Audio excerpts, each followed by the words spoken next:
This week, Outgoing European Commission President Jose Manuel Barroso flew into town to aim a broadside at David Cameron's plans to curb immigration.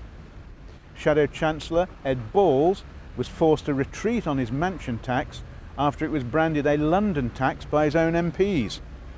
And Prime Minister's Questions was livened up by a man with a bag of marbles. With UKIP threatening an historic election upset in next month's Rochester by-election, David Cameron signalled he'd got a cunning plan up his sleeve to cut immigration from existing EU states.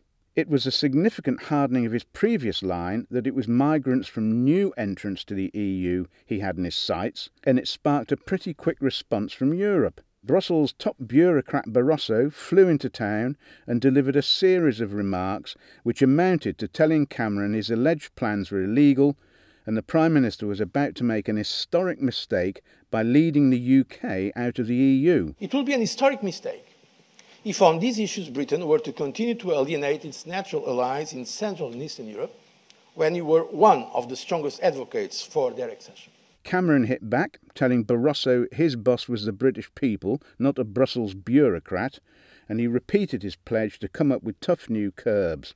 I'm very clear about who the boss is, about who I answer to, and it's the British people. They want this issue fixed, they're not being unreasonable about it, and I will fix it. Labour's plans to steal the Liberal Democrats' mansion tax proposal seemed like a good idea at the time, but Ed Balls quickly found out there were big problems with it. Opponents said it would not raise the £1.2 billion promised, was unworkable and unfair. Friends, including just about every would-be London Labour mayor, said it was actually a tax on London. It was pointed out the plan would hit lots of people in the capital who had bought their homes decades ago and seen their value rocket even though their incomes had not.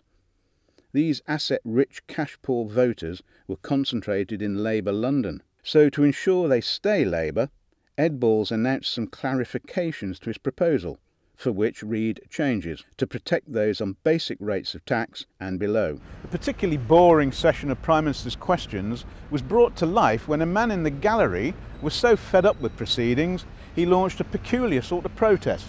Prime Minister's Questions took an unusually dramatic turn when someone in the public gallery hurled an unidentified object at the Prime Minister, seeming not to notice the thick, transparent security screen erected to stop just such assaults.